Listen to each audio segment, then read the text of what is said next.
Pues bienvenidas, bienvenidas Lorena, Silvia, Javiera y Sol. Y bueno, para empezar, a mí me gustaría empezar con Lorena. Lorena, que ya ha llevado varias COPs, ya tiene en su recorrido, si no me equivoco, has participado en alrededor de 10 conferencias. Me gustaría que nos dieras tú una primera impresión sobre, una impresión general, ¿no? Sobre cómo fue esta COP, la COP26, cómo se desarrolló en comparación de las otras conferencias que tú has asistido.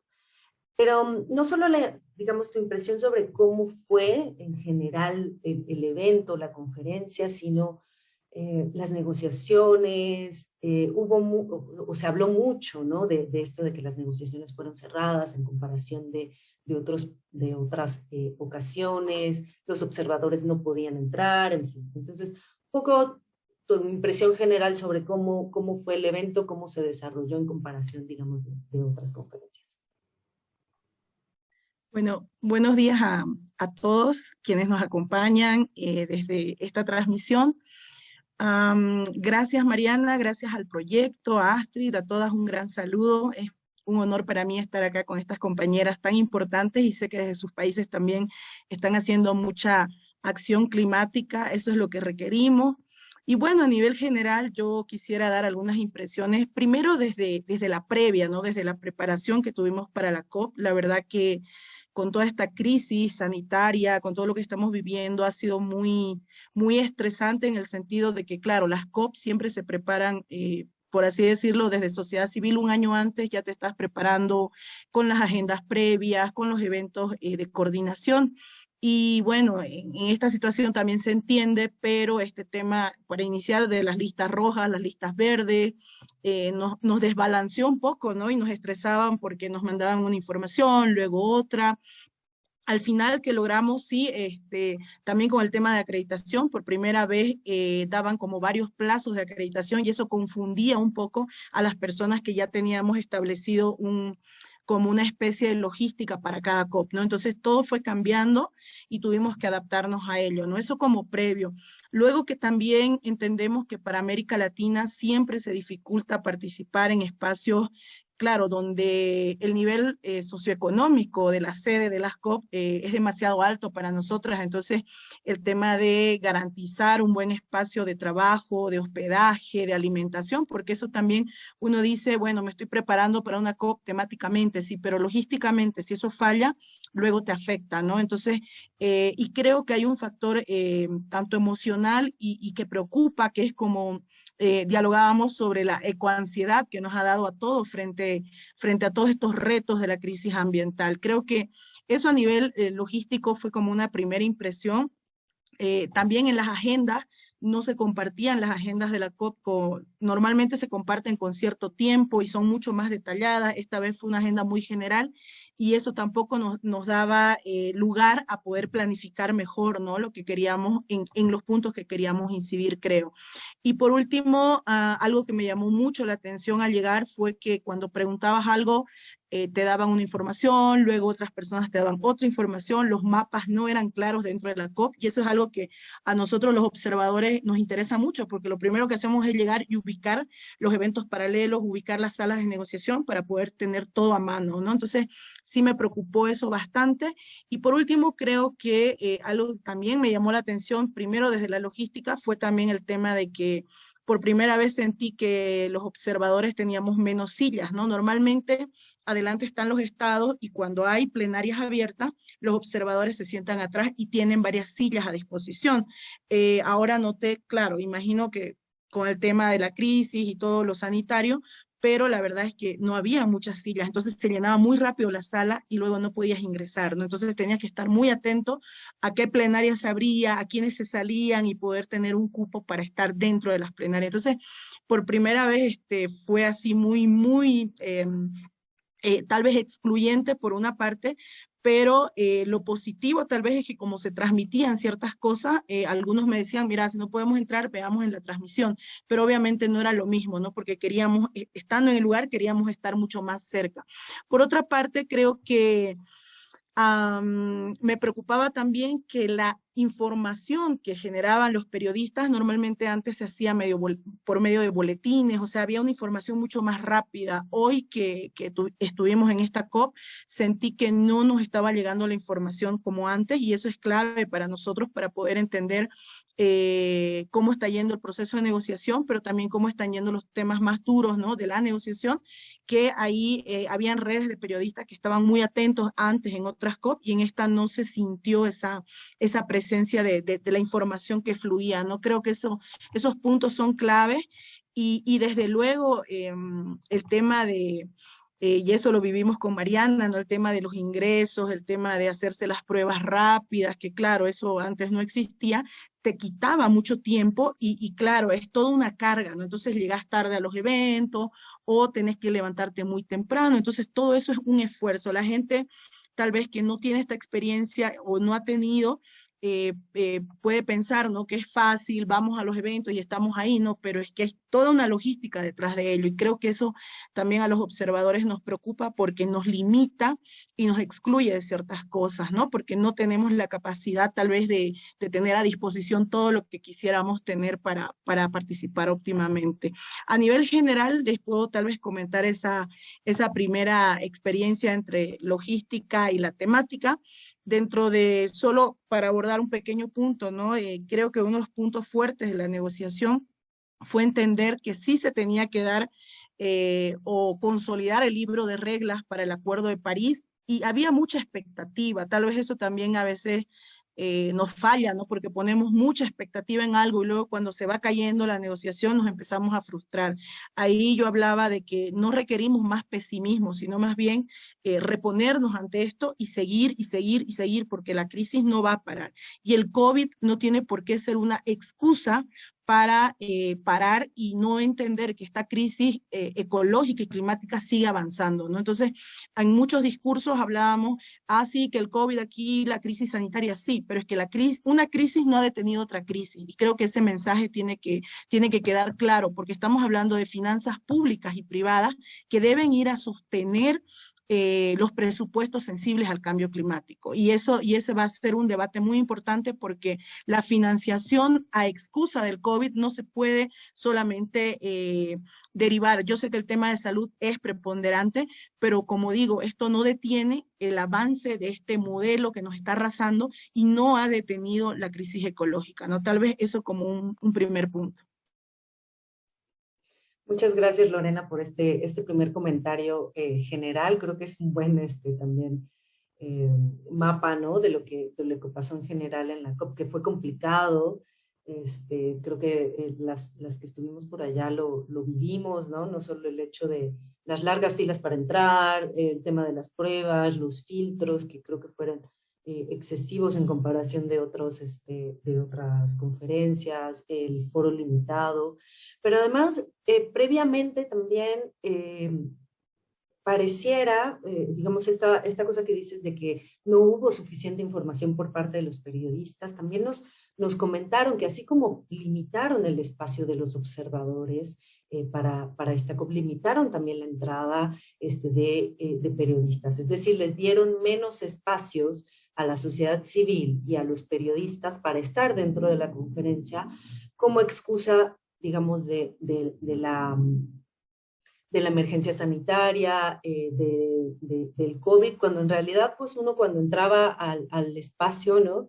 Pues en realidad estabas compartiendo el espacio con muchísimas, muchísimas personas, ¿no? Entonces, como que este límite parecía, o esta excusa, pues parecía un poco como difusa estando ahí adentro, cuando estabas en verdad compartiendo el espacio con muchísimas personas. A mí me gustaría, bueno, pasar, ahorita regresamos contigo, vamos a hacer una primera ronda así con todas, con Silvia. Hay algo, bueno, que creo que desde desde nuestra América Verde están trabajando mucho, que es el tema, pues, de la agenda climática, y de lo que se está discutiendo, digamos, los países del norte hacia el sur. A mí me gustaría que nos contaras tu impresión, ¿no?, sobre estos temas como muy fundamentales, de los cuales se tenía mucha expectativa también, que era el tema de las negociaciones sobre el tema del financiamiento, Hubo varias, digamos, declaraciones por parte de presidentes al inicio de la conferencia. Hubo también declaraciones sobre, bueno, un programa para protección de bosques, un fondo, ¿no? De este fondo de 100 mil millones de dólares. ¿Cuál es tu impresión de cómo se dieron, digamos, estas negociaciones en torno a estos temas? ¿Hasta dónde se llegó? ¿No? ¿Es suficiente eso? Si nos puedes contar un poco también tu impresión de las discusiones sobre cómo se va a gestionar, para qué se va a utilizar ese dinero, si se alcanzó, ¿no? Porque también está siendo muy criticado que pues no han llegado, ¿no? No fueron suficientes, digamos, lo que propusieron desde las delegaciones. Muito obrigada, Mariana. Eu não sei agora se eu faço em português ou no meu portunhol. Como tú quieras, si puedes hablar en portuñol, intentaremos hacer nuestro esfuerzo. También una disculpa porque, bueno, no hay traducción al portugués en este diálogo, así que, bueno, te estamos imponiendo hablar en español también. No, perfecto, pues que seamos capaces de entrenar nuestros oídos y nuestra capacidad de comprendernos con los diversos idiomas que tenemos, ¿no? En la región. Pues muchísimas gracias por la invitación, para estar aquí, bueno, una semana ya después de la COP, pero se siente aún, yo creo que nos sentimos, ¿no? Como si estuviéramos aún en el ambiente y en las discusiones y bajando lo que hemos vivido allá. Acá, Mariana, tenemos todos y todas son de FES o contraparte, ¿cierto? Solo para ubicarme un poco. Sí, aquí en el Zoom están colegas, compañeros de FES y algunas contrapartes también, y algunas personas que se han de haber inscrito también por redes sociales. Ah, perfecto. Entonces también para que nos acompañen ahí en Facebook. Pues les comento que fue mi primera COP después de prácticamente 2 décadas y media participando en eventos internacionales de la ONU, en Latinoamérica, en Europa, en África, pero por primera vez he estado en un ambiente así con tanta representación política y con fuerza de cambio. Y yo me quedo, Lorena, en realidad muy indignada, porque yo soy de ese tipo de gente que yo nací y crecí en la emergencia, ¿no? Entonces, cuando se habla de emergencia es porque estamos en una situación que nos exige una respuesta fuerte que sea capaz de responder con toda complejidad que el momento nos exige.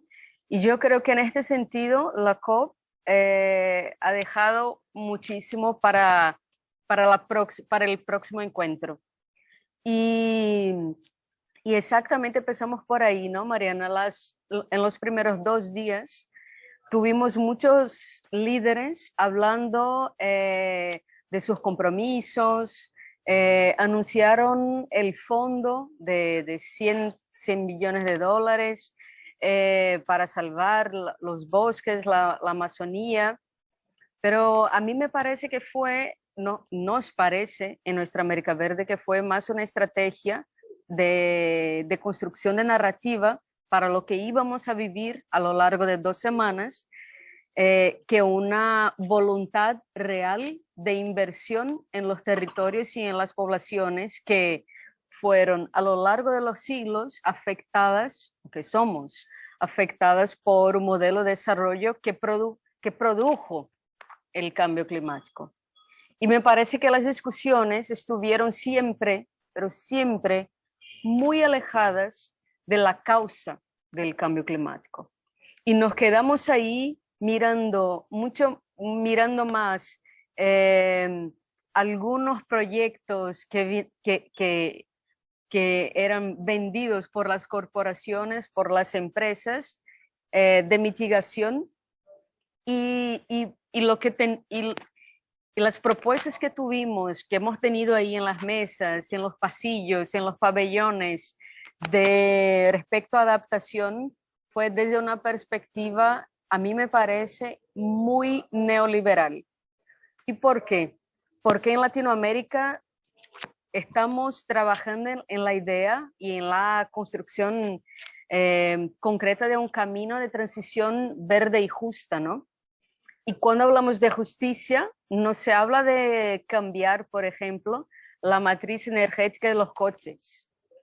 Se habla de ampliar la utilización de autobuses y de que haya financiación para que estos autobuses sean de energía limpia, pero también que se pueda compartir en el espacio público, que las carreteras también estén diseñadas para bicicletas, para los peatones, y bueno, es un diseño más, yo creo que más complejo y desde una perspectiva de desarrollo humano más profundo que simplemente cambiar la manera como los autos van a funcionar en las calles, sobre todo en los territorios urbanos.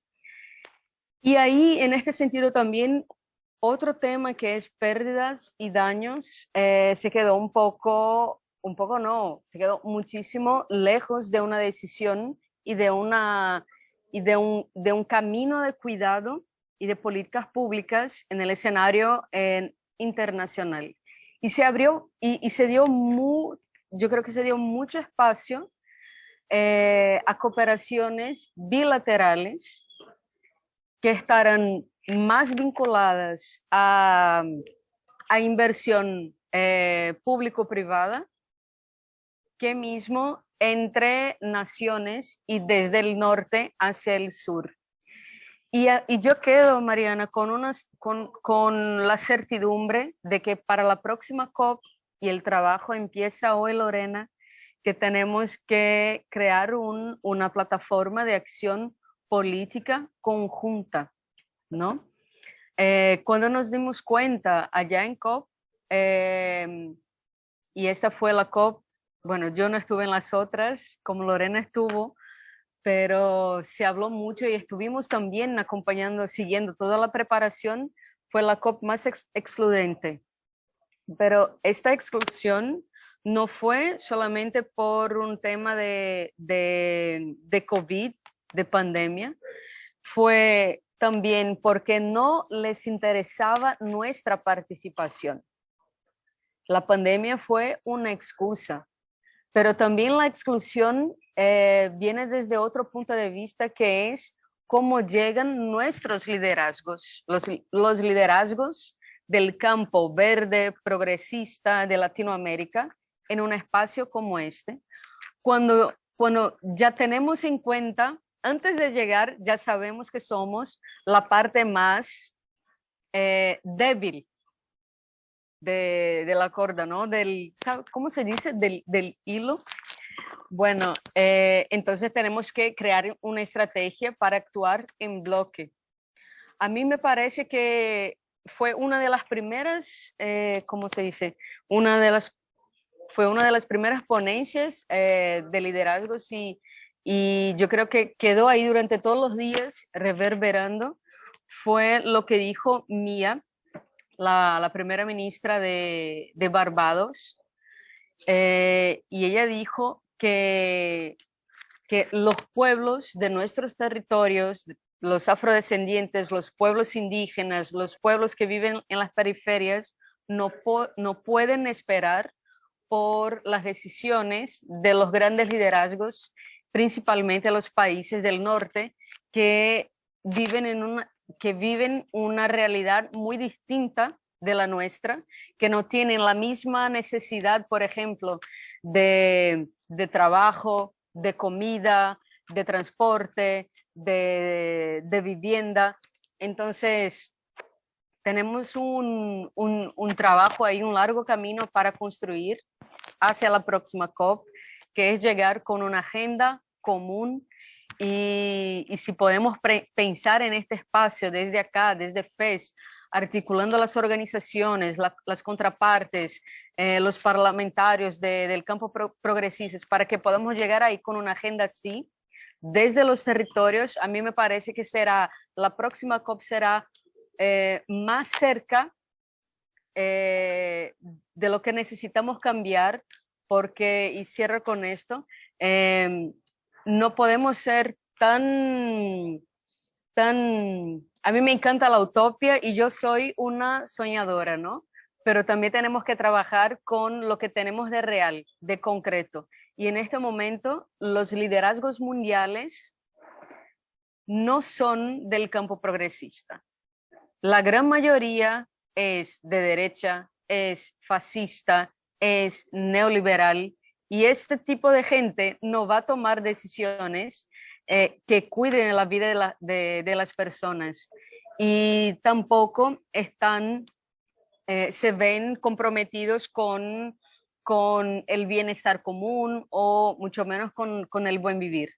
Así que yo creo que empieza ahora una tarea de crear otra narrativa, de crear estrategias para abrir espacio en la COP y así quizás tener un poco más de impacto en la próxima vez. Muchas gracias, Silvia, también por esta impresión tuya también de cómo se dio la COP, la participación o la exclusión, ¿no? Esta sensación de estar excluidos, los movimientos, los pueblos, que no son quienes lideran ahí en ese espacio las discusiones, ¿no? Que tienen poca presencia por desgracia y no porque no lo quieran, ¿no? Y bueno, tuvimos también, se tuvo al mismo tiempo también digamos, muchos eventos paralelos afuera de la COP, no solo manifestaciones, se tuvo una gran marcha que fue muy, muy importante, que sonó, que circuló por todos los medios, como una marcha donde estuvieron casi 100,000 personas.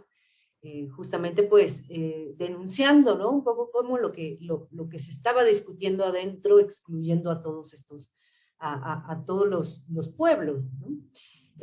Y justamente pues a mí me gustaría escuchar a Javiera en torno un poco a tu opinión sobre esto, no solo sobre la marcha, sino, bueno, tú fuiste también como una activista joven a la COP, ¿no? Como tu primera conferencia también. Y me gustaría saber cuál es tu impresión, digamos, de la voz que tuvieron los jóvenes, tanto dentro, ¿no? Si es que hubo espacios para que ustedes, para que los jóvenes, para que las organizaciones de jóvenes de todo el mundo pudieran hablar y participar adentro, pero también los espacios afuera, ¿no?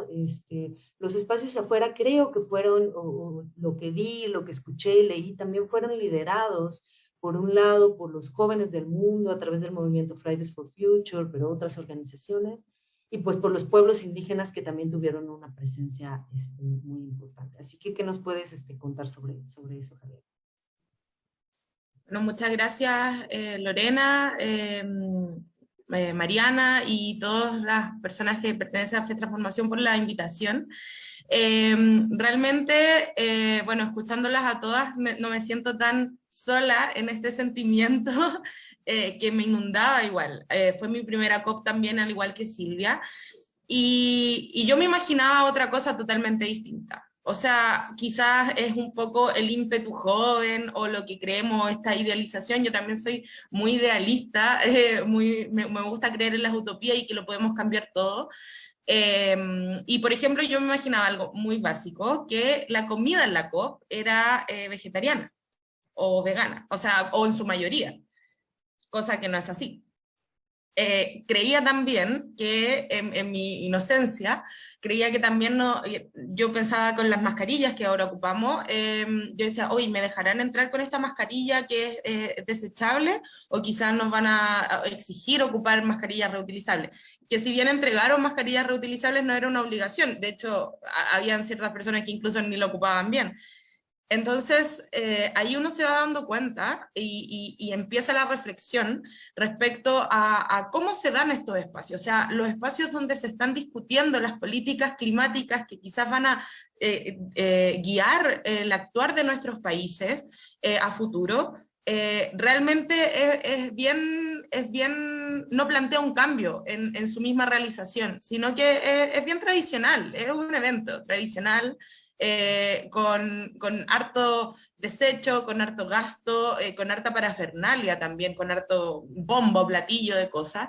Entonces es bien extraño, es una sensación extraña. Y yo creo que desde la juventud muchas veces nosotros, el problema que existe es que, bueno, nosotros en CEUS Chile, en una organización chilena donde yo trabajo, siempre denunciamos que faltan espacios para que los jóvenes estén, para que los jóvenes incidamos.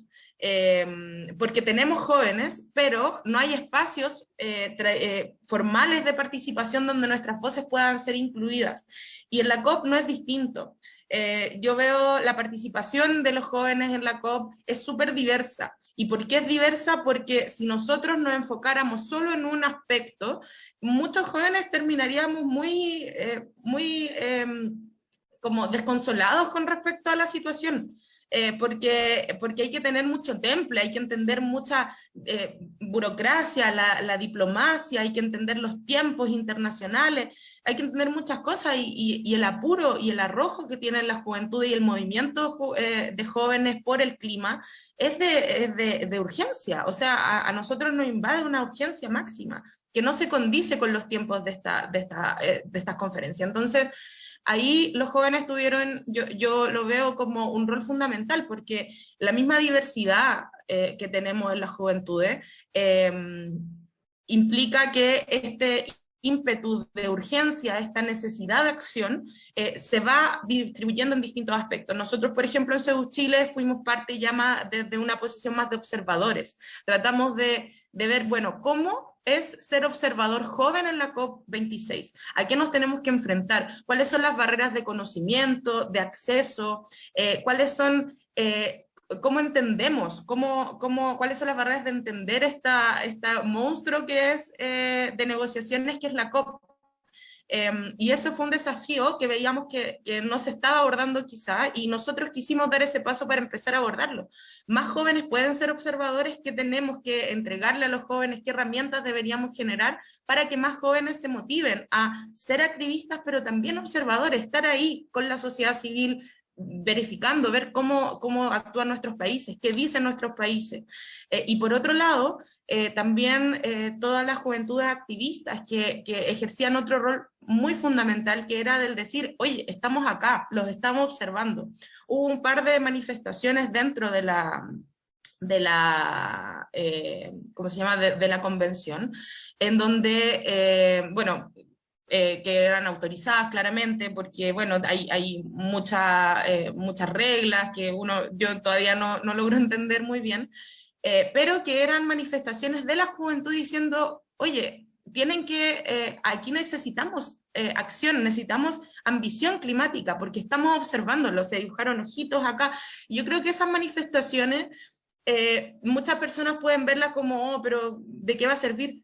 Es que sirven para mandar un mensaje porque la COP puede generar muchos alineamientos, pero necesitamos que la sociedad civil en su conjunto esté observando, esté atenta, porque si no pasa, yo comparto mucho con lo que decía Silvia, del sentimiento de que realmente las negociaciones se daban en un contexto de seguir con el mismo sistema neoliberal, el mismo sistema extractivista que hemos formado hasta hoy. O sea, el tema de los autos eléctricos, yo me imagino, o sea, estamos hablando de transición energética, transición hacia una electrificación, estamos hablando de cambiar autos eléctricos, y yo me imagino al norte de mi país, deshecho, y las comunidades indígenas totalmente desamparadas por ese extractivismo. No se plantea un cambio en eso. Entonces, ahí desde la juventud tenemos ese rol, yo creo que muy diverso. Y en general, bueno, eso dentro de la conferencia misma, que es un espacio bien extraño.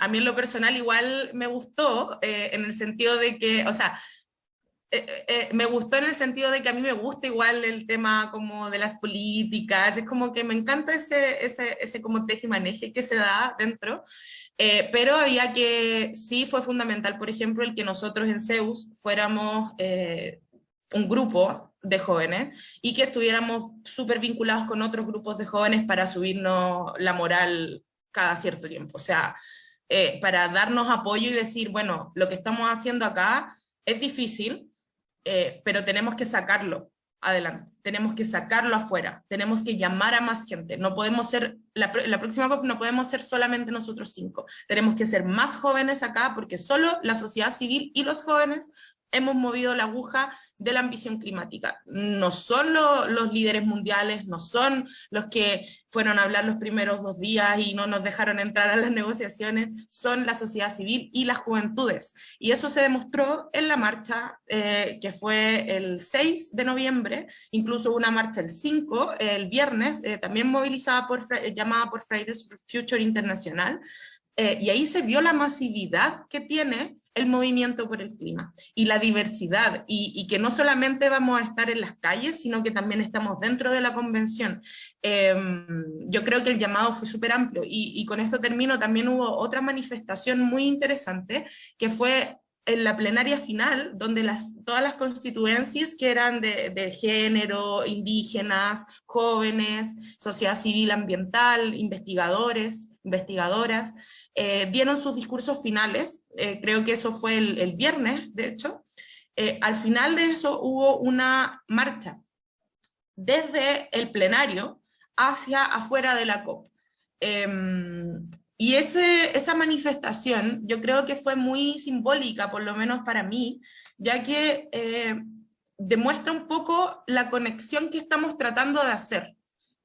La sociedad civil y los jóvenes, de que lo que estamos planteando en nuestros países, en nuestras regiones, en las calles, en todos los espacios de participación política, ya sea formales o informales, tenemos que llevarlos a esos lugares, nos tienen que escuchar, es necesario y lo estamos exigiendo. Entonces, esa marcha que hubo, donde se sumó mucha gente y llegamos afuera y hubieron discursos muy, muy bonitos de parte de, por ejemplo, los pueblos indígenas, que tomaron un rol súper fundamental ahí, me pareció fundamental. Fue un momento muy lindo de unión, donde realmente fue este vínculo entre afuera y adentro, que muchas veces no se siente, que uno entra a la COP y es muy difícil porque te tienes que sacar cosas, que tienes que pasar por el detector de metales, que tienes una serie que no puedes pasar a ciertos lados según tu acreditación, una serie de limitantes que en ese momento siento que se rompieron.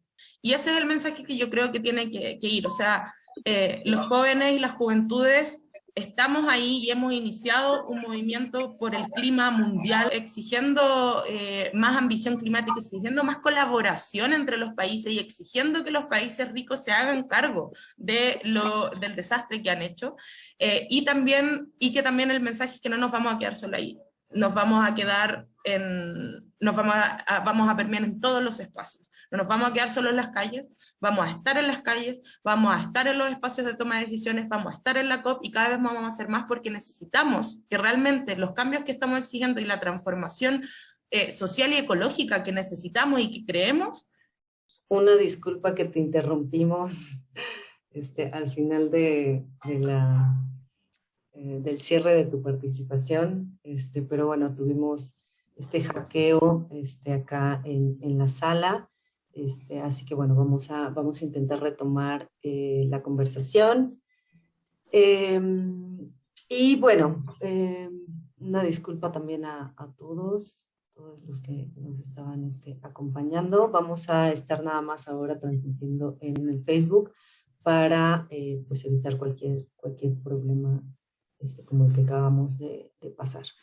Y bueno, también es claro que luego invaden este tipo de espacios que están siendo súper críticos también frente a estos eventos internacionales y a estas discusiones tan importantes. Bueno, a mí me gustaría continuar un poquito con más calma, retomar esta discusión y estas intervenciones, ¿no? Un poco lo que estaba contando Javiera, de la importancia de las juventudes, la importancia y cómo han ido marcando también la agenda climática, ¿no? Y cómo han ido marcando las discusiones, tanto dentro del espacio de la COP como afuera, a través de las marchas, a través pues de las declaraciones y de los diferentes espacios, y la necesidad de que las juventudes tengan también una presencia en estos diversos espacios. Platicábamos este fin de semana también en un evento de la Fundación con jóvenes, de la importancia de estar en ambos espacios, ¿no?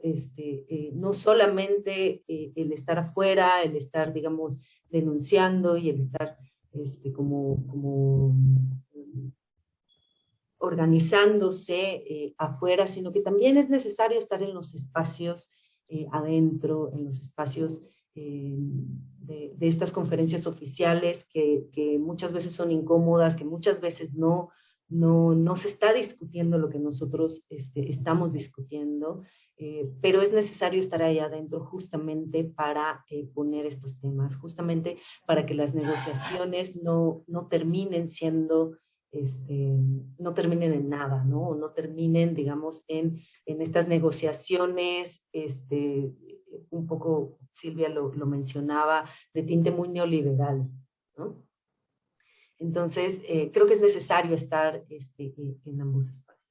Bueno, ahora me gustaría pasar con Sol, digamos que argentina también, que es, bueno, ella está dentro del ámbito sindical, de las organizaciones sindicales, que además pues no solo es un tema que desde la Fundación se trabaja mucho, sino que es un tema pues que tiene poca presencia muchas veces en estas discusiones sobre cambio climático, y sin embargo es importantísimo para pensar en una transición justa. Entonces, a mí me gustaría que nos contaras un poco qué es lo que tú pudiste observar en cuanto a los temas en los espacios, ¿no? Si hubo espacios dentro de la conferencia, ya sea adentro o en las conferencias afuera, sobre este tema de la transición justa con los actores, con los trabajadores, con los actores sindicales. ¿Qué es lo que tú pudiste encontrar, digamos, en esta conferencia sobre estos temas, y qué nos puedes contar sobre estas reflexiones que se hicieron? Bueno, muchas gracias Mariana, gracias Astrid, gracias a todos FES y a este proyecto de transformación socioecológica. Bueno, hola a todos, todas, compañeras de panel. A ver, les cuento brevemente, así como para repuntar después de este sacudón de que tuvimos, un poco cuáles son los desafíos que el sector sindical tiene por delante, ¿no? Y son similares a esto, a remontar estos sacudones. Coincido con Lorena en las dificultades logísticas que tenemos los trabajadores y las trabajadoras del sur global para asistir a estas convenciones, ¿no? Y con Silvia en la necesidad de fortalecer este liderazgo de América y actuar en bloque, reclamar en bloque. Creo que nuestra participación tiene que ser más articulada y más fuerte en las próximas convenciones. Bueno, sin duda ni hablar, gracias a Dios existen los jóvenes y las jóvenes, y las demandas y los reclamos y esa observación que están haciendo constantemente, ¿no? Así que bueno, a pesar de todas estas limitaciones, nosotros fuimos más o menos 100 sindicalistas de alrededor de 30 países que estábamos en Glasgow representando a los trabajadores y trabajadoras en un momento crítico, ¿no? En el que, coincido con Silvia, necesitamos abordar la emergencia climática.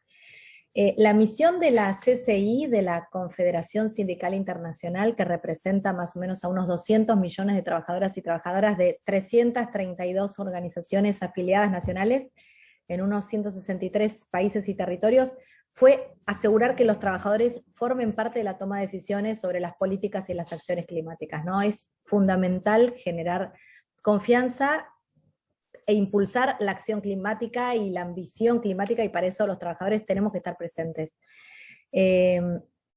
Tenemos un refrán que dice: si los trabajadores no estamos sentados a la mesa, estamos servidos en el plato, ¿no? Entonces, no hay opción, tenemos que sentarnos y discutir en la mesa de negociación. Sabemos que estamos contra reloj por este futuro sostenible. No sé si se me fue la señal o me escuchan. Me aparecen carteles de señal inestable. Te escuchamos bien. Ah, fantástico. Bueno, y en este contexto el movimiento sindical mundial fue a la COP, ¿no? Y nuestras demandas fueron 4. Por un lado, fue aumentar la ambición climática con políticas y medidas de transición justa en todas las NDCs, las contribuciones nacionalmente determinadas. En segundo lugar, implementar políticas climáticas inclusivas, ¿sí? Que respeten y promuevan las actividades humanas y los derechos laborales. Acá con el tema de los derechos, ahí en el artículo y en la escritura hubo mucha discusión también. En tercer lugar, proporcionar financiación climática, financiamiento efectivo, ¿no? Para cambiar este modelo de desarrollo global, un poco lo que planteaban Silvia y Javiera, ¿sí? O sea, no nos alcanza con descarbonizar el sur, sino repensamos la forma de producir y consumir. Y por otro lado, bueno, implementar políticas industriales y planes de inversión sólidos, ¿no? Que respalden la transición a economías carbono neutras. En principio, este pacto climático de Glasgow que surge de la COP, acá hay un párrafo, ¿no? Que insta, bueno, ahí esta discusión de la eliminación progresiva, cuando al principio figuraba eliminación. Lo único bueno que rescatamos de esto es que reconoce explícitamente la necesidad de apoyo hacia una transición justa, ¿no? Acá este párrafo es crucial es una victoria para el movimiento sindical internacional, ¿no? La inclusión del concepto de transición justa. Nuestro lenguaje sobre transición justa fue recogido en la COP, trabajamos cada uno con su delegación de origen, en varias partes de los textos, ¿sí? Y algunas decisiones importantes en el artículo 6 también. Y bueno, respondiendo a estas demandas explícitas de transición justa, nosotros, digamos, instamos en la próxima COP a que haya estrategias de desarrollo a largo plazo con bajas emisiones, ¿no? Y las transiciones que se hagan tienen que ser justas, ¿no? Esto ya no hay lugar a la duda de esto. Hay 49 países hoy que firmaron y que incluyeron la transición justa en sus NDCs. Y bueno, esto al movimiento sindical mundial le proporciona una base importante, ¿no? Con la cual trabajar. Ahora ya están mencionadas, ahora necesitamos que eso se haga realidad, ¿no? Basta de bla, bla, bla, necesitamos implementar esa transición y que, bueno, y poder ver plasmada la transición justa en nuestros países. Hay un llamado importante, ¿no? A la acción, desde donde los sindicatos reclamamos el lugar, fundamentalmente en las negociaciones de los planes de empleo, ¿sí? Acá todo el tema de crecimiento verde, empleo decente, y bueno, con todos los derechos laborales que no pueden no estar presentes. Hubo una declaración que se presentó, algunos gobiernos declararon el apoyo a transición justa a través del crecimiento verde, el trabajo decente y la prosperidad, fue firmada por 14 países y la Comisión Europea, ¿sí? Esto es un documento también que surge. Otro punto positivo, bueno, yo quiero rescatar lo positivo, ¿no? Para lo negativo tenemos, todo el listado que dijeron las chicas y más, pero bueno, estos documentos, y entiendo, Javiera, en que los tiempos de la diplomacia no son los tiempos que requiere la humanidad y que requieren los jóvenes, ¿no? Que son quienes van a heredar este planeta. Coincido en la necesidad de urgencia, pero bueno, también entiendo que le estábamos pidiendo más a la COP tal vez de lo que la COP da. El punto positivo por nuestra parte fue la solicitud a la OIT de preparar un documento técnico que explore los vínculos entre la acción climática sensible al género y la transición justa, ¿no? Para promover oportunidades inclusivas para todos en una economía baja en carbono. Esto es algo que también surgió. Entiendo que siguen habiendo grandes desafíos, ¿no? Y nosotros acá vemos que los gobiernos, las empresas, las organizaciones, todos dan su propia interpretación al concepto de transición justa. Y a veces se deja de lado, ¿no? Se pronuncia mucho, pero se deja de lado que el enfoque tiene que estar en los trabajadores y las trabajadoras y en los puestos de trabajo. Y acá esto es, el movimiento sindical tiene que insistir en que se haga la doble referencia en el Acuerdo de París, ¿no? Porque el acuerdo establece claramente en el párrafo 10 los imperativos de una transición justa de la población activa y la creación de trabajo decente y de calidad, y las directrices de OIT para una transición justa de la OIT hacen hincapié en el enfoque del diálogo social tripartito. Bueno, estas cuestiones entendemos que tienen que ir juntas. Algo que nos preocupó fue, bueno, que cuando se eligen los derechos humanos, el derecho al trabajo, ¿no? Como se hace referencia explícita en el párrafo 10 del Acuerdo de París, con el lenguaje de transición quedó afuera, entendemos que ambos párrafos de derechos, el del 10 y el del 11 del preámbulo, tienen que mencionarse juntos. Bueno, esto es algo que vamos a seguir trabajando. Por último, mencionarles que, bueno, los sindicatos nos movilizamos, ¿no? En consonancia a lo que planteaba Javiera. El sábado 6 de noviembre hubo más de 120.000 personas, ¿no? Y bueno, acá el bloque sindical fue muy fuerte, la protesta, bueno, también coincido que fue una señal a los negociadores. Y por otro lado, participamos también del 7 al 10 en la Cumbre de los Pueblos, ¿no? Con muchos temas, y allí también la participación de los sindicatos también tuvo, o sea, una acción bastante, bueno, estuvimos bastante activos ahí también, y bueno, y fundamentalmente coincidimos en que hay que construir poder para cambiar el sistema, ¿no? Así que nos reunimos por la justicia climática, para debatir, para aprender, para elaborar estrategias. El domingo 7, yo pensé que lo íbamos a tener libre y quería conocer Glasgow y Edimburgo, y bueno, nada de eso sucedió, porque bueno, estuvimos encerrados en la Universidad de Strathclyde todo el día, y bueno, pero fue súper interesante porque pudimos discutir en conjunto nuestra estrategia, ¿no? Para aumentar el impacto del debate de la política climática como movimiento sindical mundial, lo llamamos Día de la Estrategia Sindical. Necesitamos planes de transición justa en todos los países, en todos los sectores, con empleos decentes y de calidad, y bueno, y para eso necesitamos sindicatos comprometidos, necesitamos cada vez más sindicatos, ¿no? La ciencia es clara, los objetivos del Acuerdo de París están ahí, y entendemos que esta es la década de la transición, y la invitación es a todo el mundo del trabajo, no alcanza que seamos solo unos pocos sindicatos. Tenemos claro que la ambición y la transición justa son pilares conjuntos para la acción, y bueno, la invitación queda abierta a todos y todas, así que muchas gracias. Muchas gracias, Sol. Creo que voy a seguir contigo en otro tema que me parece que hablamos estando allá, ¿no?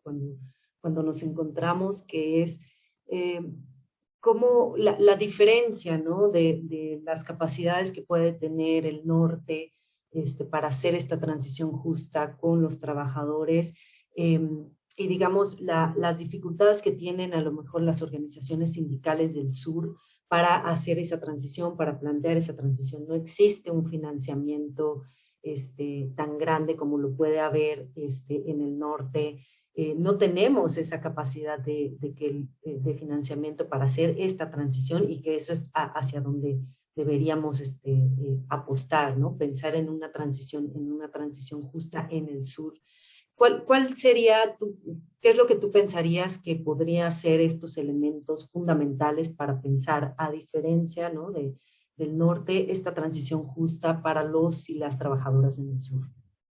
Bueno, creo que podemos pensar mucho y vislumbrar escenarios ideales de transición, si bien nunca son ideales, son dolorosos, la transición es dolorosa, la transición implica que hay gente que va a perder el empleo, y esto, si no lo pensamos, nosotros va a venir impuesto, ¿no? Entonces, estas son las cuestiones en las que tenemos que tener cuidado.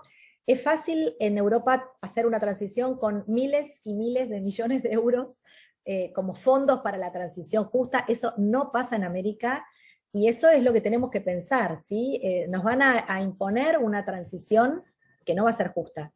Por eso tenemos que definir en cada país cuáles son los sectores que van a tener que hacer esa transición en el corto plazo para cumplir con los planes que presentamos, ¿no? O sea, tenemos planes divinos que tienen una inclusión de todos los términos, cada vez más, tenemos si tildamos, están todos, ¿no? derechos humanos, derechos laborales, jóvenes, clima, poblaciones vulnerables, transición justa, están todos los conceptos. Ahora, no los vemos implementados. Y bueno, la transición requiere dinero, la transición requiere decisiones políticas, la transición requiere acuerdos, diálogos tripartitos, y bueno, eso hoy no lo estamos viendo. Los sindicatos tampoco estamos traccionando en todos los países este tema. A nivel global podemos decir que sí, que es nuestro caballito de batalla, pero bueno, tenemos que activar más este tema. Creo que va a ser muy difícil, y si no logramos ponernos de acuerdo al financiamiento que se previó en el Acuerdo de París, imagínense lo que va a ser el financiamiento para la transición, ¿no?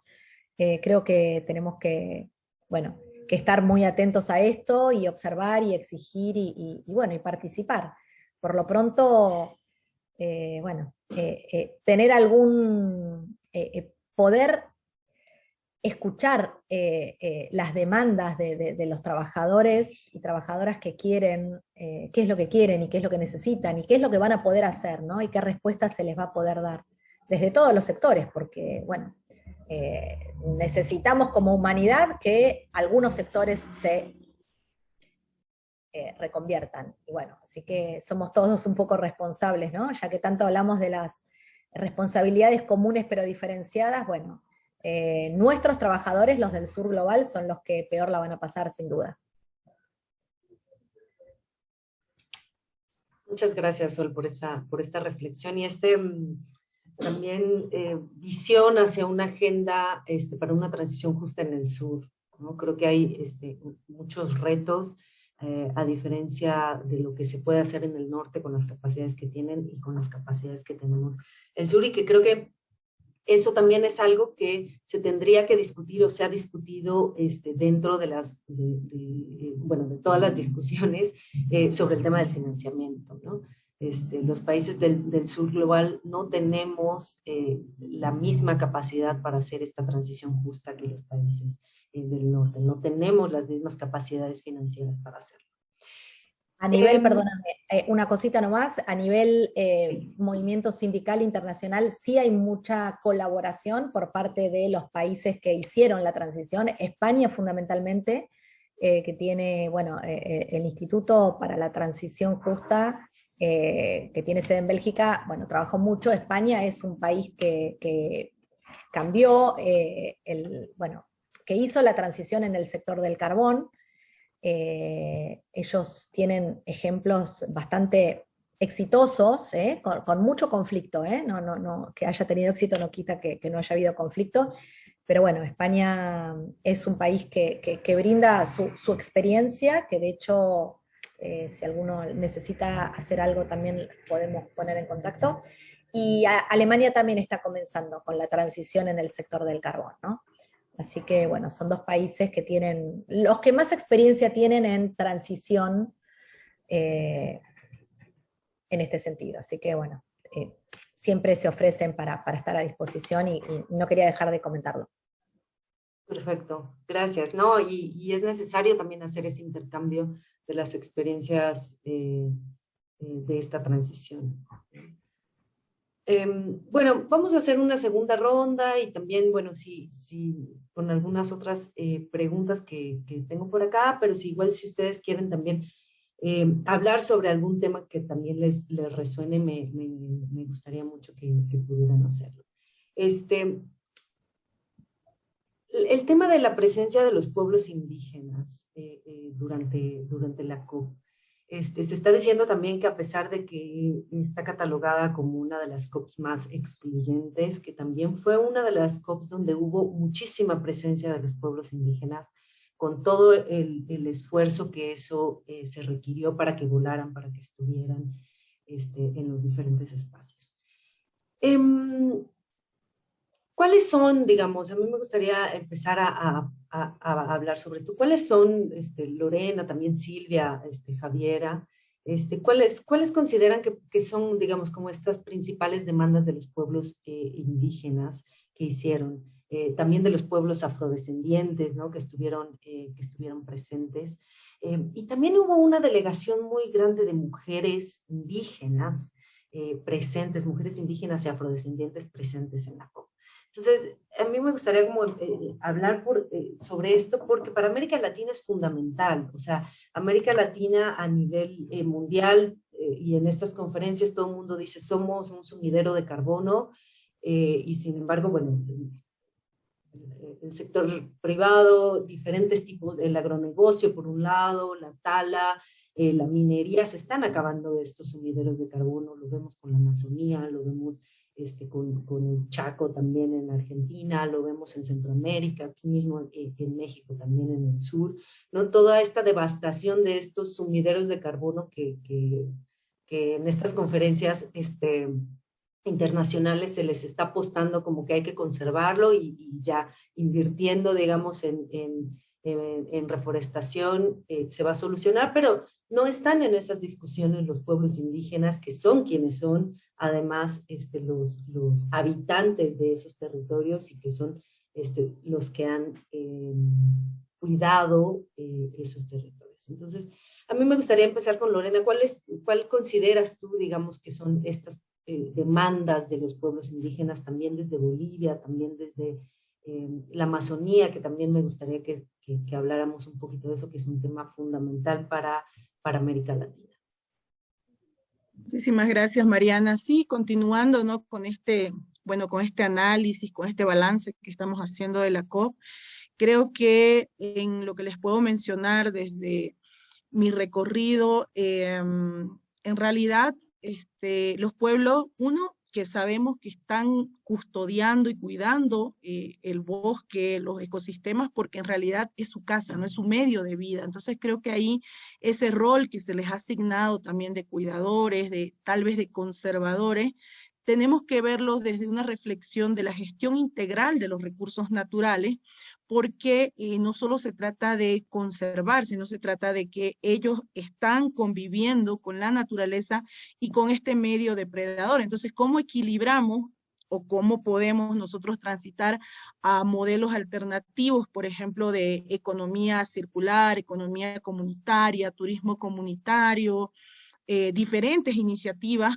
porque estamos también conviviendo con el extractivismo, ¿no? Que no lo podemos negar? Entonces, ahí la propuesta de los pueblos ha ido desde a analizar salvaguardas, por ejemplo, indígenas para cada proyecto que se vaya a plantear en los territorios, pero aún así hay un fuerte debate sobre la discusión del financiamiento directo, porque sabemos que el Fondo Verde, por ejemplo, recoge fondos específicos de los países, pero financia a los países, entonces, es decir, a nivel público. Entonces, ¿cómo hacemos que estos actores vulnerables y ya en un ámbito privado puedan acceder también de forma menos burocrática y tal vez o tener una coparticipación activa dentro de estos fondos, ¿no?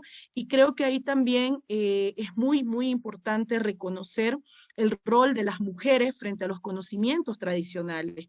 Dentro de la Convención Marco de Naciones Unidas se ha planteado, y Bolivia ha sido uno de los impulsores, de la plataforma de conocimientos indígenas y comunidades locales. Es decir, hay una plataforma que está funcionando o que todavía se quiere estructurar respecto a valorar el conocimiento científico, pero tal vez la palabra es como equiparar ese conocimiento con los conocimientos tradicionales y ancestrales de los pueblos indígenas, porque se tienen soluciones locales al cambio climático que no se han tomado en cuenta. Por ejemplo, el tema, no solo, como decía Mariana, no solo el tema de reforestar o tener acciones de adaptación comunitaria, sino también, por ejemplo, revisar cómo vamos a hacer con el calendario agrícola que hoy se ve afectado por la emergencia climática, cómo vamos a hacer con valorar los bioindicadores que tienen los pueblos indígenas, por ejemplo, en algunas comunidades se toma en cuenta las épocas, bueno, de lluvia, de sequía. Hoy con este cambio se está dando estos cambios abruptos o extremos, tal vez en lugares donde antes no llovía, ahora llueve, o en lugares donde era un clima seco, hoy se están convirtiendo a climas mucho más húmedos. ¿Cómo nos vamos adaptando a todo esto? Y cómo los pueblos ya lo van percibiendo a través de su convivencia con este espacio territorial, ¿no? Creo que ahí también hay ese reconocimiento que se les está dando, pero no ha sido algo como abierto o gratuito en ese sentido, sino hay una lucha de por medio de muchos años de diálogo intercientífico, por así decirlo, de estos conocimientos de los pueblos, pero también versus la ciencia occidental, ¿no? Y creo que ahí también esos son los temas que se ponen en mesa para poder impulsar y seguir trabajando y seguir reconociendo que las redes que se han conformado, las plataformas, por ejemplo, las organizaciones legítimas de la cuenca amazónica y otros ecosistemas están peligrando con el tema de la, bueno, uno de la deforestación y tala legal e ilegal que se está dando, que es terrible, pero más así sí hay que hablar de financiamientos que puedan ser accesibles para ellos, ¿no? Sabiendo cuáles son las barreras a las que ellos también se enfrentan. Entonces, tal vez por ahí puedo dejar un comentario y luego seguimos conversando de ello. Muchas gracias, Lore. Silvia, también pues en este mismo sentido, yo también te vi activa con los movimientos de mujeres, con el movimiento de mujeres afrodescendientes, con los pueblos indígenas. ¿Cuál es tu, digamos, tu impresión también de lo que fueron a demandar los pueblos, las mujeres a la conferencia? ¿Cuáles son sus demandas?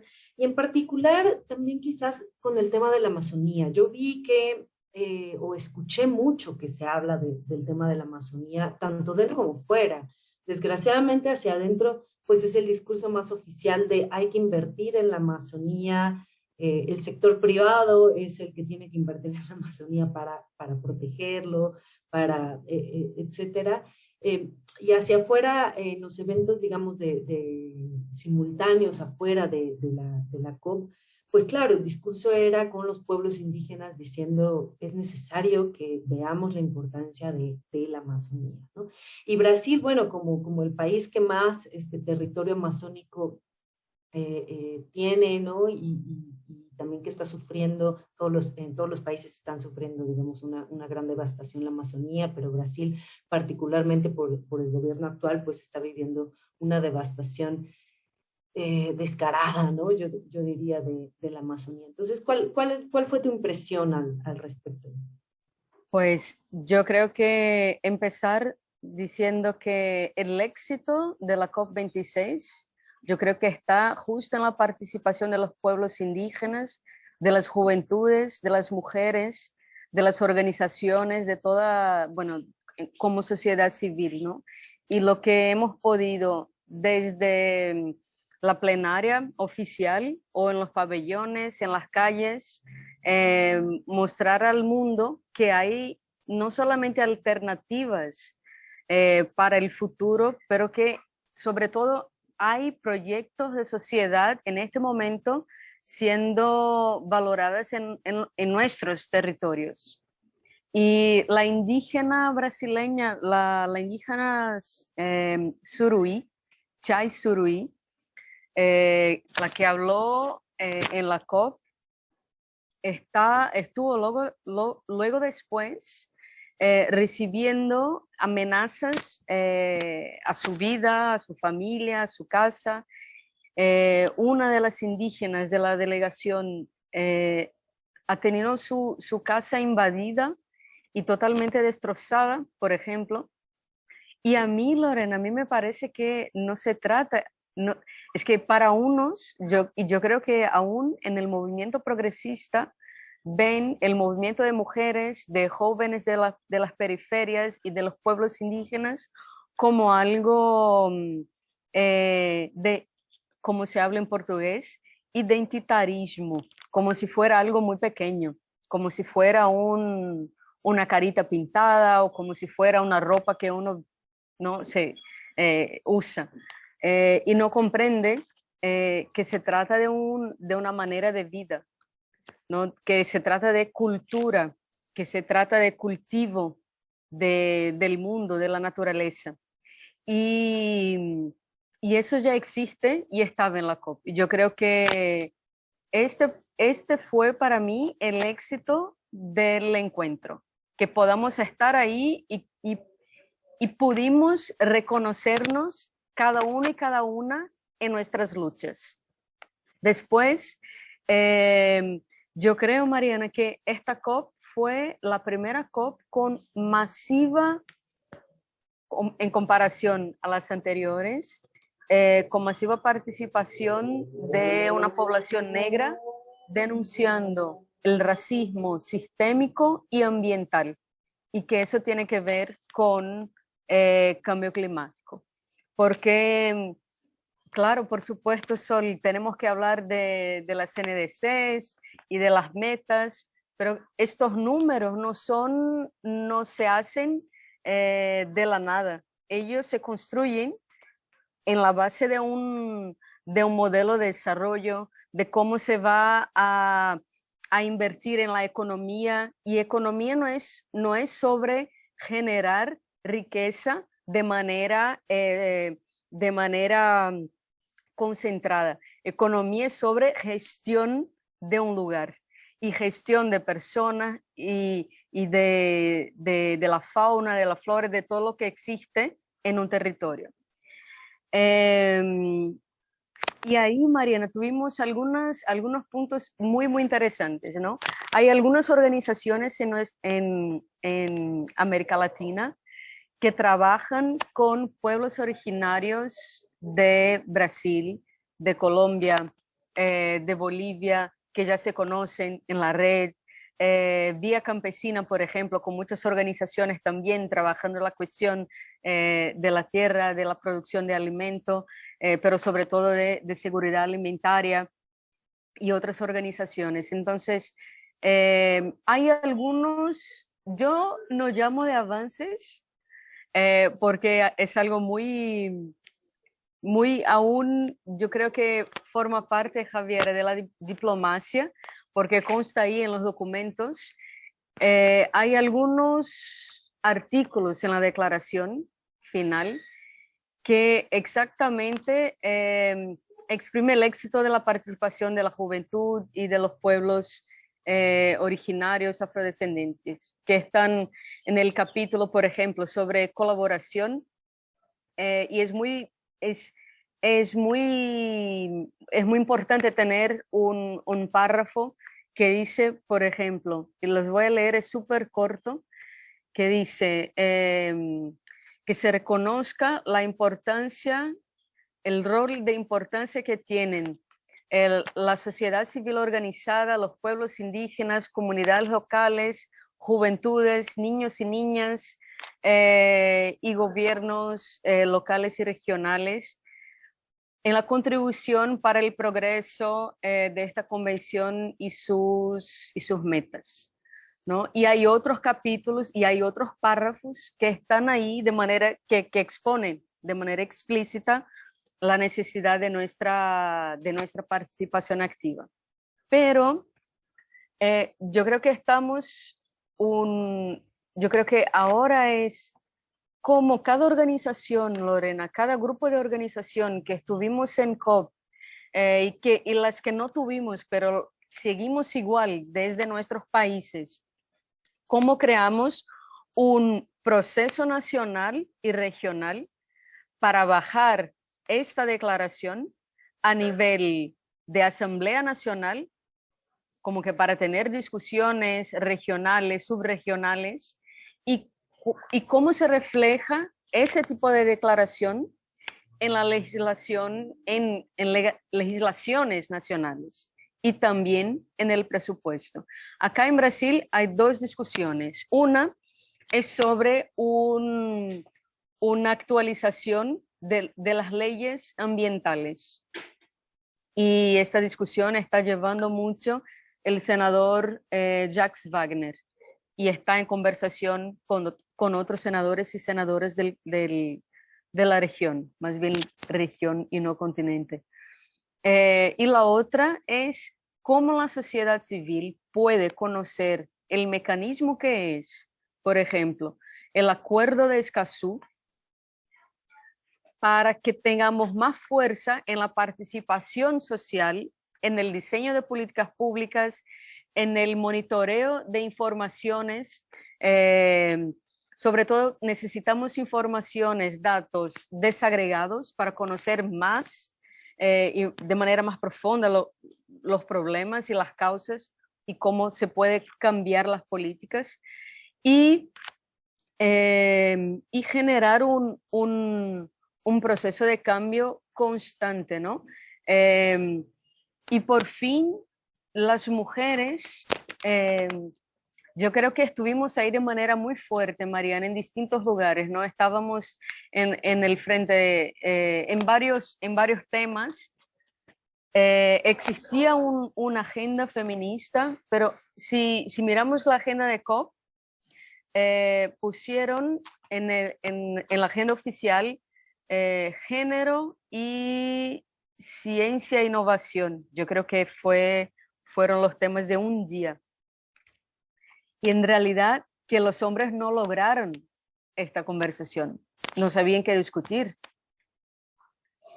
Y ahí hay un espacio, ahí demuestran la debilidad de tomar decisiones de algo que afecta directamente a la vida de las mujeres que están en la tierra, ¿no? Que están intentando hacer cambios legislativos o que están diseñando modos de vida y de organización comunitaria. Entonces, sobre cómo vamos a lidiar con esto de aquí por delante, sobre todo a nivel de las plataformas nacionales, pero el año que viene tenemos elecciones en algunos de nuestros países, Brasil, Colombia, en este momento elecciones en Chile. Y me parece que es una ventana histórica para bajar el tema y ver cómo el cambio climático se vincula con un programa presidencial. Amazonía estará en el centro del debate de las elecciones en Brasil el año que viene, porque no se puede diseñar un programa de país sin pensar, sin tener una política fuerte de preservación de la Amazonía, pero sobre todo también de ¿cómo se dice? Regeneración de los biomas, ¿no? El compromiso es erradicar la devastación hasta el 2030, la devastación legal, pero como sociedad queremos devastación legal e ilegal cero. O sea, no se admite devastación de ninguna manera. Y esto es algo, ¿cómo se puede decir? Es un punto, es una exigencia, una demanda sin margen, ¿no? De negociación. Y por supuesto que no hay lugar en el gobierno de Bolsonaro o en un gobierno de derecha la posibilidad de seguir con un modelo que explota el territorio amazónico, pero también los biomas que tenemos en la costa de Brasil, donde viven los pueblos quilombolas, donde viven también algunas poblaciones, la gran mayoría de la población negra está en la costa también, en los grandes centros urbanos, y entonces estamos intentando acá en este momento bajar las discusiones a un nivel cotidiano, ¿no? Porque cuando se habla, por ejemplo, de sequías o de, ¿cómo se dice?, racionamiento de agua o de electricidad, en realidad falta y va a faltar en la periferia, pero no en los barrios de la clase media. Entonces, el diseño que tenemos y el desafío que tenemos por delante es muy grande. Además de no permitir la reelección de Bolsonaro, pero también tener un programa de país que preserve la Amazonía y preserve todos los biomas y la vida de la gente que está sufriendo por los errores de nuestros líderes. Y yo creo, Sol, para finalizar, a mí me encanta mucho el movimiento sindicalista. Y he ido muchísimo a las plenarias de de los sindicatos de, bueno, de las grandes empresas acá en Pernambuco, de CUT, por ejemplo. Y yo entiendo, aunque estamos en un momento, yo creo que puedo decir, un poco débil como movimiento sindicalista latinoamericano, yo creo que no podemos salir de esta trinchera, ¿no? De este campo, de unir al pueblo trabajador, que podamos también reflexionar y crear una dimensión más amplia, que es ser trabajador y trabajador en estos tiempos, por ejemplo, e involucrar a muchos y muchos jóvenes que están trabajando y que no se ven como clase trabajadora. Y esta debilidad política, de construcción política, también vuelve débil la acción contra un Estado fascista o contra un Estado, bueno, de derecha, ¿no? Conservador o como queramos llamar. Entonces, los desafíos que tenemos cuando hablamos también de transición justa tiene que ver con un diseño de una América Latina que nace de los pueblos que están en el suelo, ¿no? De las fábricas, en las calles, de los jóvenes que quieren vivir, de las madres de las mujeres que cargan las familias y las comunidades por esperanza, está más ahí que mismo en la dirección súper chiquita y ya muy viciada de los partidos y de instituciones ya poco oxigenadas. Yo creo que es esto, ¿no? Por el momento, escuchar un poquito más a ustedes. Muchas gracias Silvia. Creo que es fundamental, ¿no? El tema de Brasil, la Amazonía, las elecciones que vienen el próximo año son fundamentales también para la región y la conservación y la regeneración, ¿no? de la Amazonía misma. Así que bueno, hay que pensar cómo organizar esos temas para el próximo año.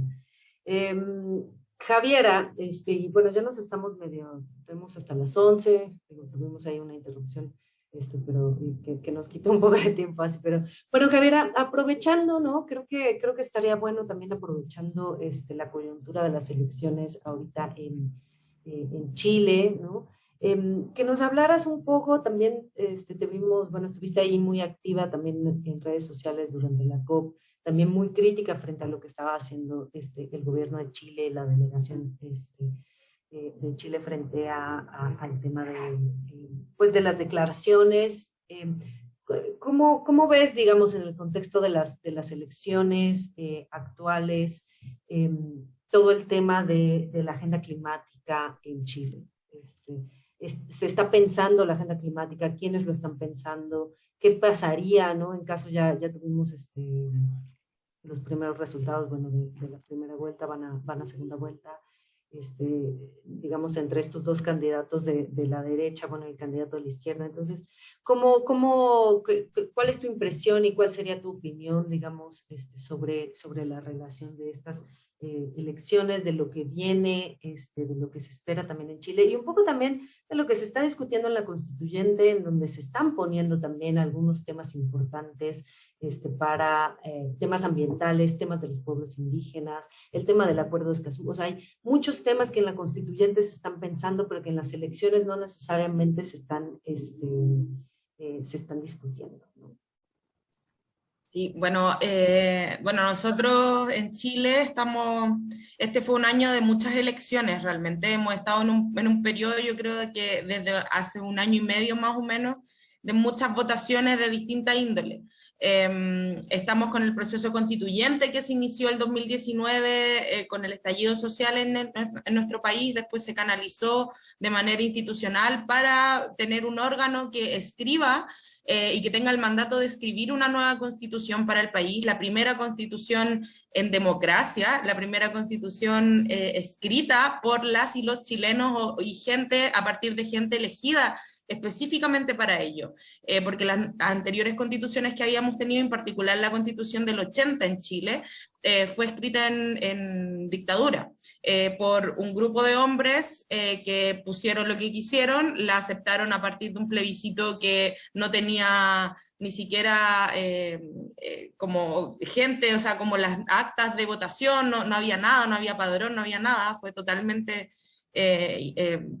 un proceso súper irregular, y ahora tenemos una oportunidad de escribir una nueva constitución que es algo histórico en nuestro país, en Chile. Y el contexto en el que nos enfrentamos hoy es un contexto súper preocupante, en el cual nosotros ya hemos visto, por ejemplo, cómo afecta la llegada del fascismo, de la extrema derecha a los gobiernos en temas ambientales, en temas de derechos de las mujeres, en temas de derechos de las y los trabajadores. O sea, por ejemplo, el caso que tenemos muy cercano, el de Brasil, nosotros lo veíamos quizás desde Chile como algo muy lejano, tratando de empatizar y colaborar con los compañeros y compañeras de Brasil lo más posible, pero pensábamos que no iba a pasar en Chile.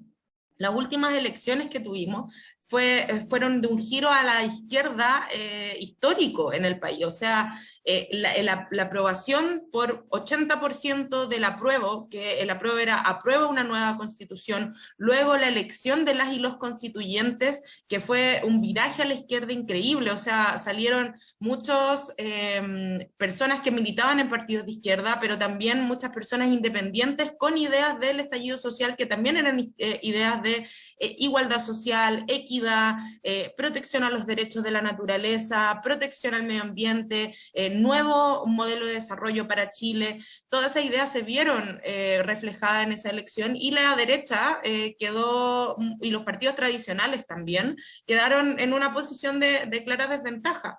Y luego tuvimos la elección también de alcaldes, gobernadores, donde también las ideas más progresistas fueron exitosas. Las fuerzas progresistas tuvieron un amplio respaldo. Entonces, con todo eso, pensábamos que teníamos un mucho mejor piso, pero la extrema derecha y el fascismo se mueve de maneras muy extrañas, que nosotros quizás no comprendemos, y el populismo es muy peligroso. Y quizás nos confiamos, quizás cometimos errores en confiarnos, y el resultado fue totalmente inesperado. Si bien es cierto, no se ganó por un amplio margen, hay un estrecho margen, o sea, no es algo totalmente perdido. Sí, en Chile, quienes ganan la primaria, o sea, la primera vuelta, en general ganan la segunda.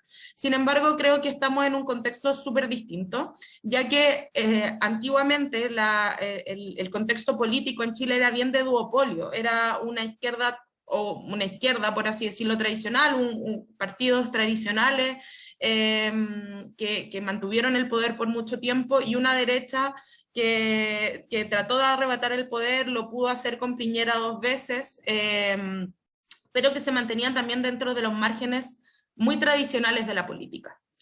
Una clase política que solo ellos estaban ahí presentes, mayoritariamente hombres, mayoritariamente de la clase acomodada, mayoritariamente blancos, y hoy el país está mucho más diverso, siempre ha sido diverso, pero ya en la política está entrando esa diversidad. Entonces, a nivel ambiental, y a nivel, por ejemplo, vinculándolo con el tema de la COP y de las negociaciones climáticas, bueno, el candidato de extrema derecha propone sacar a Chile de la ONU, por ejemplo.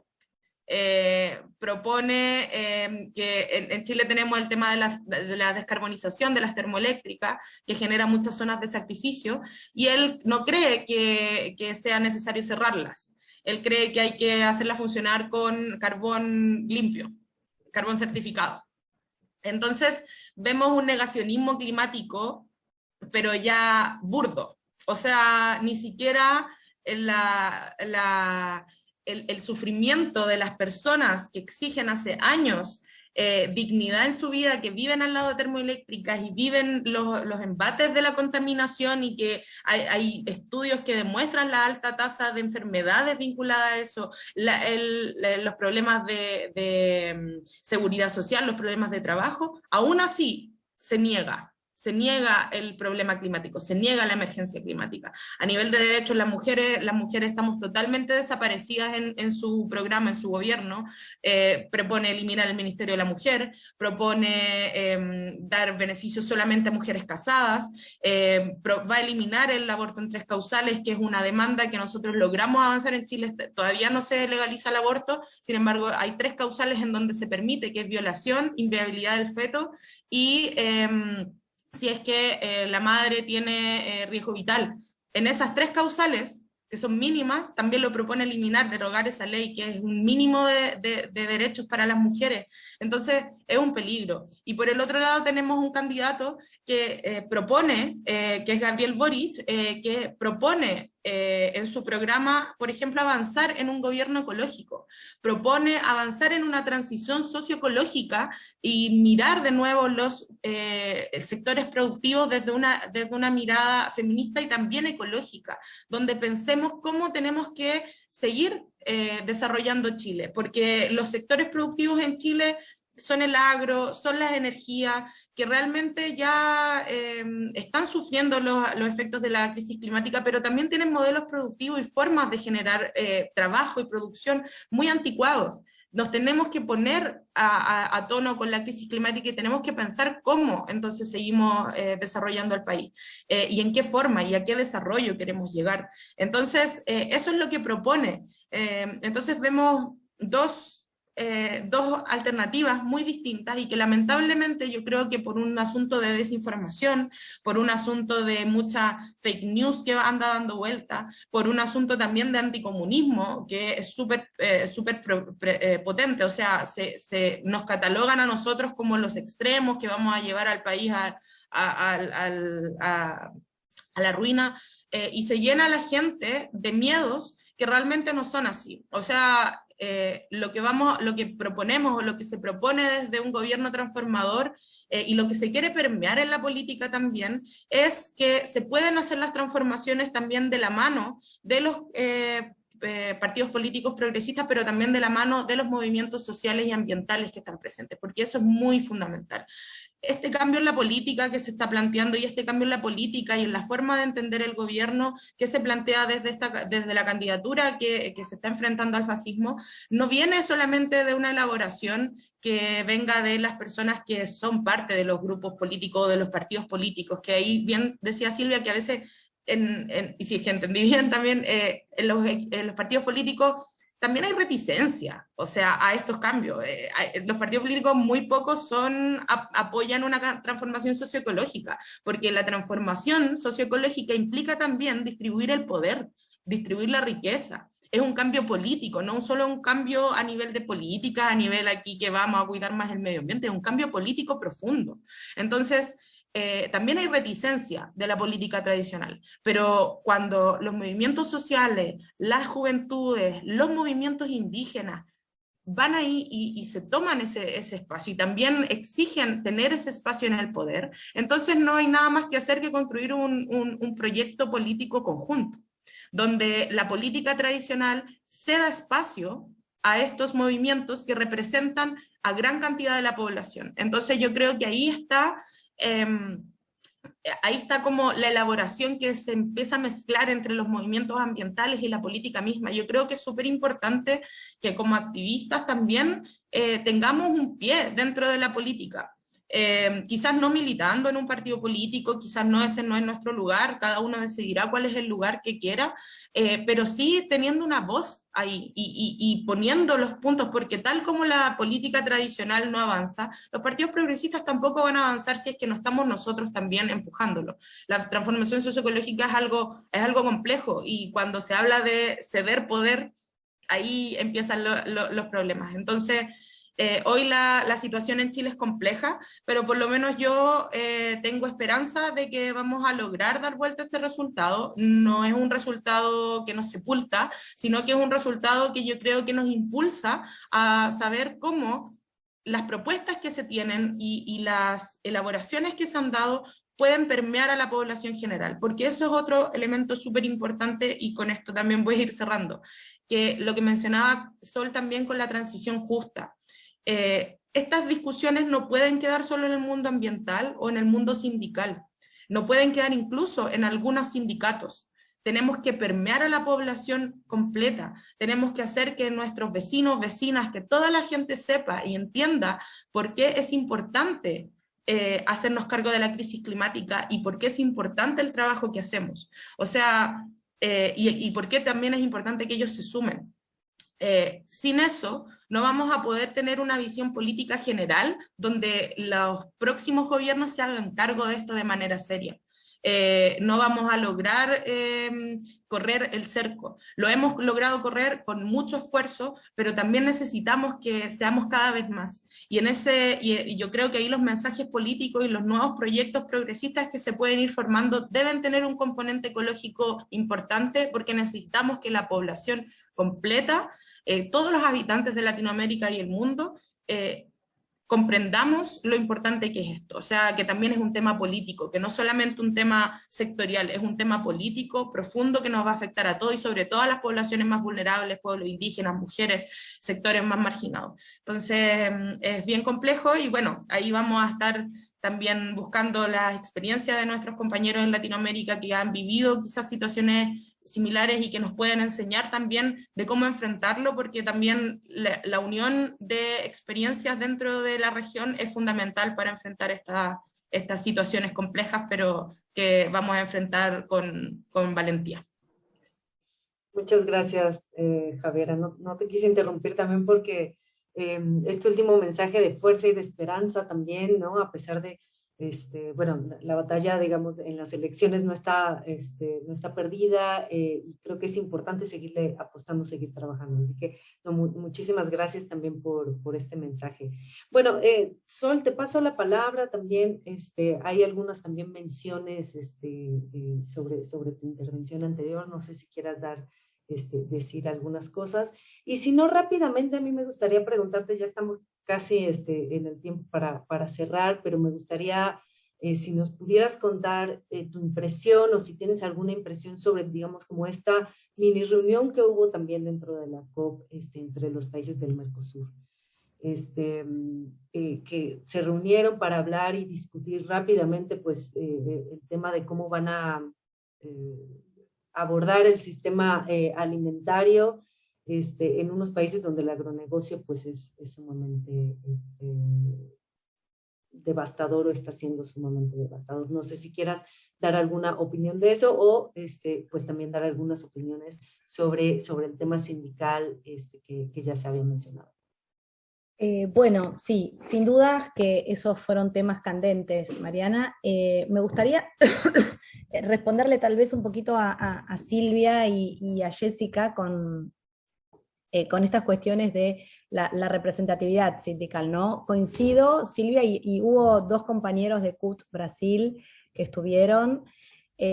Coincido que hacia adentro el movimiento obrero organizado tiene que rever su representatividad e incluir a todos los trabajadores y trabajadoras, ¿no?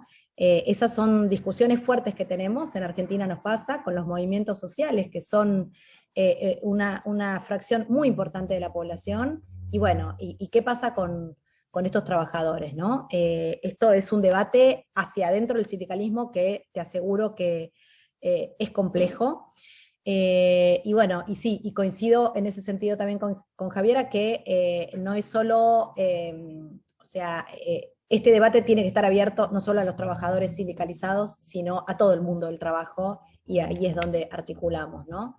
Sí, sin dudas que hacia afuera estamos reclamando ciertas cuestiones y transición justa, y entiendo que hacia adentro hay que salir de la zona de confort también del mundo sindical convencional y oxigenar e incluir a todos los trabajadores y trabajadoras. Dicho esto, creo que voy a aparecer colgada en alguna plaza pública de la Ciudad de Buenos Aires, pero bueno, coincido en que es un debate que tenemos que dar, y bueno, hoy al menos los trabajadores denunciantes vamos a tener protección, así que eso también es lo que estamos reclamando en OIT, la protección del trabajador denunciante, ¿no? Y esto también se articula con todas las cuestiones con las que estamos dando batalla juntas. Así que sí, creo que hay mucho trabajo para hacer hacia adentro y hacia afuera. Y bueno, y acá en Buenos Aires es la hora de almorzar, así que chicas, las voy a dejar. Fue un placer y bueno, muchísimas gracias. Además está decir que tenemos el correo y podemos seguir en contacto, Mariana, con quien quiera consultar. Esto creo que recién empieza, ¿no? Termina la COP, pero recién empieza nuestra próxima movida y tiene que ser más estratégica, sin dudas, y pensar en la patria grande de una vez por todas. Muchas gracias. Ay, ¿sí se escucha? Sí. Muchas gracias, Sol, muchas gracias también Lorena, Silvia y Javiera. Sí, ya estamos en la hora para que se vayan a almorzar. Pues nada, no sé si quieran dar unas palabras, 3 palabras, digamos, de cierre. Si quieren, está el espacio. ¿Les parece 3 palabras o así? 2 Súper. segundos. Yo feliz de escucharlas, de conocerlas. Feliz también por la posibilidad que tenemos de desarrollar algunos experimentos con FES Transformación en la región, uniendo acciones en Oaxaca, Recife, Valdivia. También participan en otras acciones e investigaciones con Cristian en Chile. Yo creo que en enero tendremos ahí, Cristian, algunos hallazgos para presentar a la sociedad chilena y también latinoamericana, que podamos, Javier, utilizarlos en el diseño de este nuevo modelo no quería decir de desarrollo, pero de cuidado con el planeta. Pues muchas gracias, chicas, mujeres de lucha. Lorena y Javiera, si quieren decir, Sol, si también quieres dar algunas palabras de cierre. Vale. Sí, gracias Mariana, gracias a Silvia, Javiera, Sol. Sí, hay muchas cosas, ¿no?, que podemos, y creo que rescato la propuesta inicial que decía Silvia de articularnos, porque si vamos a seguir, y la idea es seguir con estos procesos, yo creo que ha llegado el punto donde América Latina tiene que estar cohesionada, tiene que estar clara con las posiciones que está presentando. Llegar a una COP no es sencillo, ustedes ya lo han vivido, lo han visto, y también como decía Javier, a veces idealizamos ciertas cosas porque tenemos, creo, todas ese común denominador de tener esa esperanza, ¿no? Pero también a la vez poner los pies sobre la tierra de qué cosa es lo que podemos incidir, cómo bajar la política internacional a las políticas públicas en nuestros países, que ese es un reto muy fuerte porque no es sencillo. Entiendo que todos los contextos son complejos, pero hoy en día todo este compromiso, porque a veces las personas que están de fuera no lo logran entender hasta que viven una COP y empiezan este proceso interno de apoyar las negociaciones o que también pueden criticarlas, pero siempre con propuestas, ¿no? Creo que me quedo con ese mensaje de articular un espacio, una plataforma latinoamericana que nos permita acompañarnos y que nos permita que si alguien está desanimado o que si alguien está bajoneado, organizaciones que están muy presionadas, podamos nosotros ser ese espacio de reflexión y ese espacio de acompañamiento. Creo que eso nos falta para sentirnos más fuertes, porque esta lucha no es sencilla. La gente dice por fuera, no, sí, mira, que así, no, pero cuando estás dentro es otra cosa. Entonces creo que me quedo con ese mensaje y cuentan con nosotros también desde Bolivia para articularnos y seguir, y agradezco también al programa regional por tu apoyo que se están brindando, ¿no? Y el sostén y el soporte que nos están dando. Muchas gracias. Javi. Ya, no, bueno, muchas gracias por el espacio. También ha sido increíble poder conocerlas, poder conversar con ustedes. Bueno, a Sol y Silvia no nos pudimos ver en la COP, pero a Mariana y Lorena sí tuve la oportunidad de conocerlas. Y también haciendo eco del llamado de seguir articulándonos, seguir conversando, porque yo estoy convencida de que en nuestros países tenemos mucho que decir, pero también la articulación a nivel regional es fundamental para compartir experiencias, levantar proyectos y levantar una visión global de lo que queremos para Latinoamérica. Eso es fundamental. Así que a disposición y espero verlas prontamente. Muchas gracias. Me queda más que agradecer y sin dudas estamos acá. Mariana, te quedó la responsabilidad de la plataforma, ¿eh? Cuenta Así conmigo, que, Mari. De acuerdo, sí, no, con muchísimo gusto, de mi parte con muchísimo gusto. Creo que es bien, necesario, creo que en el proyecto se puede hacer también esta plataforma para impulsar estos temas. sin dudas. Anoche leía con mi hijo el Martín Fierro, así que reza, los hermanos sean unidos porque esa es la ley primera. Si entre ellos se pelean, los devoran los de afuera. Así que más que nunca tenemos que estar unidas y bueno, y seguir trabajando. Bueno, pues muchísimas gracias a todas, a todos los que estuvieron conectados. Una disculpa también por estas interrupciones, digo, son cosas que vienen pasando desde hace tiempo y pues obviamente estas reuniones donde estamos hablando temas importantes e incómodos para muchos, pues se pueden prestar. Así que una disculpa por eso, pero pues muchísimas gracias también por retomar la conversación después de esa interrupción. Creo que ha sido bastante rica, les agradezco mucho, me ha encantado también conocerlas en persona, poder charlar aquí con ustedes. Eh, y nada, creo que es el inicio como de la charla de estas conversaciones. Creo que pensar en una plataforma para accionar estos temas, ya sea para la siguiente COP o pues para el futuro, ¿no? Que nos espera con estos crisis climáticas, los retos que tenemos son bastantes. Así que pues aquí estamos para seguir en el camino de la transformación. Les agradezco mucho y pues les mando muchos abrazos.